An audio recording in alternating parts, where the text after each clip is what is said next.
प्रिय मित्रों, मेरी चमत्कारों की लाइब्रेरी में आपका स्वागत है। आज मैं आपका वफादार कथावाचक एलेक्सियन 4 राज्य एक रहस्य नामक हमारे जादुई प्रतियोगिता को जारी रखने के लिए बहुत प्रसन्न हूँ। यह श्रृंखला की दूसरी कहानी है जो आपको 4 अद्भुत कहानियों के माध्यम से ले जाएगी, जिनमें से प्रत्येक एक जादुई राज्य का द्वार खोलेगी। प्रत्येक कहानी में आपको सुराग मिलेंगे जो इन राज्यों में छिपे महान रहस्य को सुलझाने में मदद करेंगे। अंतिम कहानी के अंत में मैं आपसे एक प्रश्न पूछूंगा जिसका उत्तर इस रहस्य को सुलझाने की कुंजी होगा। ध्यानपूर्वक सुने प्रिय मित्रों, क्योंकि हर विवरण महत्वपूर्ण हो सकता है और निश्चित रूप से विजेताओं को एक जादुई उपहार मिलेगा। हम चौथी कहानी के प्रकाशित होने के 1 सप्ताह बाद परिणामों की घोषणा करेंगे। लेकिन शुरू करने से पहले मैं आपको याद दिलाना चाहता हूं कि हमारी लाइब्रेरी में एक जादुई कार्यशाला है, जहां आप अपने लिए या अपने प्रियजनों के लिए एक व्यक्तिगत कहानी का ऑर्डर कर सकते हैं। कार्यशाला का लिंक इस वीडियो के विवरण में है।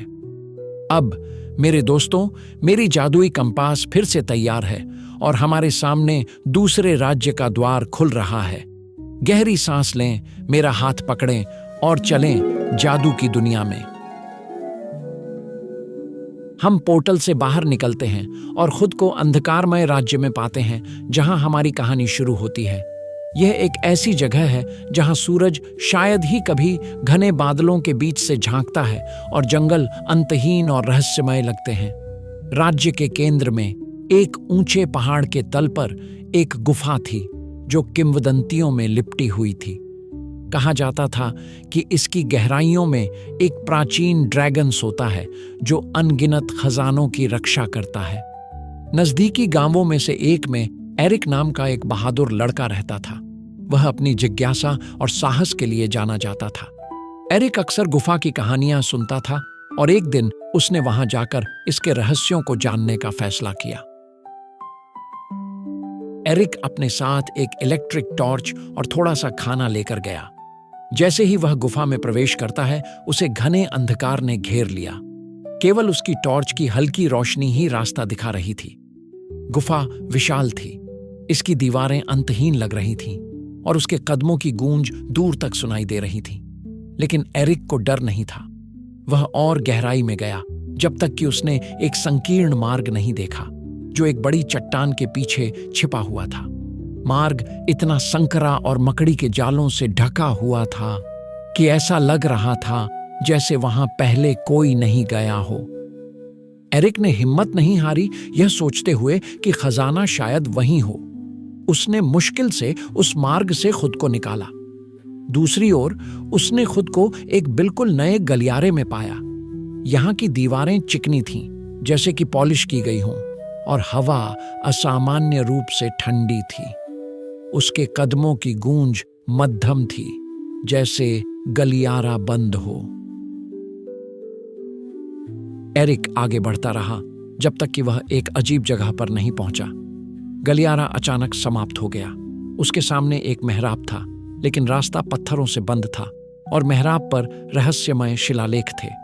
पास में एक पत्थर के चबूतरे पर एक मोमबत्ती रखी थी जो बुझी हुई और धूल से ढकी हुई थी। एरिक ने शिलालेखों को पढ़ने की कोशिश की, लेकिन अचानक उसकी टॉर्च ने काम करना बंद कर दिया। अंधकार ने उसे घेर लिया और उसने महसूस किया कि उसका दिल तेजी से धड़क रहा है। लेकिन एरिक घबराया नहीं। टॉर्च को चालू करने के कई असफल प्रयासों के बाद उसने मोमबत्ती उठाई और उसे माचिस से जला दिया, जो वह हमेशा अपने साथ रखता था। जैसे ही मोमबत्ती की लौ ने मेहराब को रोशन किया, गुफा हिलने लगी और गहराई से एक जोरदार गर्जना सुनाई दी। एरिक के सामने एक विशाल ड्रैगन प्रकट हुआ। उसकी आंखें चमक रही थीं और उसकी चमड़ी तारों की तरह झिलमिला रही थी। एरिक स्थिर खड़ा रहा, डर से नहीं बल्कि विस्मय से। ड्रैगन ने मोमबत्ती को देखा और अचानक बोला, तुमने मुझे जगा दिया बच्चे। मैंने 1000 साल अंधेरे में सोते हुए बिताए, रोशनी देखने का सपना देखते हुए। इसके लिए तुम्हारा धन्यवाद। एरिक आश्चर्यचकित था। उसने क्रोध की उम्मीद की थी, लेकिन इसके बजाय उसने कृतज्ञता सुनी। मैं खजाने की तलाश में था, उसने स्वीकार किया, लेकिन मेरा किसी को नुकसान पहुंचाने का इरादा नहीं था। ड्रैगन मुस्कुराया। इस मोमबत्ती की रोशनी सबसे मूल्यवान खजाना है जिसे तुम पा सकते थे, लेकिन मैं तुम्हें तुम्हारे साहस और शुद्ध हृदय के लिए एक और उपहार दूंगा। अब से तुम अंधेरे में देख सकोगे जैसे मैं देखता हूं। यह उपहार तुम्हें सबसे अंधेरे स्थानों में भी रास्ता खोजने में मदद करेगा। इन शब्दों के साथ ड्रैगन फिर से अपनी जगह पर लेट गया और गुफा मोमबत्ती की कोमल रोशनी से भर गई। एरिक ने ड्रैगन को धन्यवाद दिया और अपने नए उपहार के साथ गुफा के माध्यम से आसानी से रास्ता खोजते हुए घर लौट आया। अब उसे पता था कि सच्चा खजाना सोना और गहने नहीं है, बल्कि वह है जो हमें दुनिया को एक नई रोशनी में देखने में मदद करता है। यही कहानी है प्रिय मित्रों, लेकिन अब हमारे लौटने का समय हो गया है। पोर्टल एक बार फिर हमारे सामने खुलता है और हम आगे बढ़ते हैं। पोर्टल धीरे धीरे हमारे पीछे बंद हो जाता है और हम फिर से चमत्कारों की लाइब्रेरी में पहुंच जाते हैं।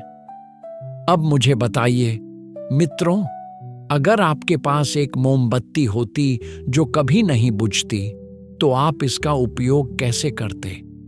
अपनी सोच को टिप्पणियों में साझा करें और यह मत भूलिए कि प्रतियोगिता के लिए अगली जादुई कहानी बहुत जल्द आएगी। सदस्यता लें और सूचनाएं चालू करें ताकि आप इसे मिस न करें।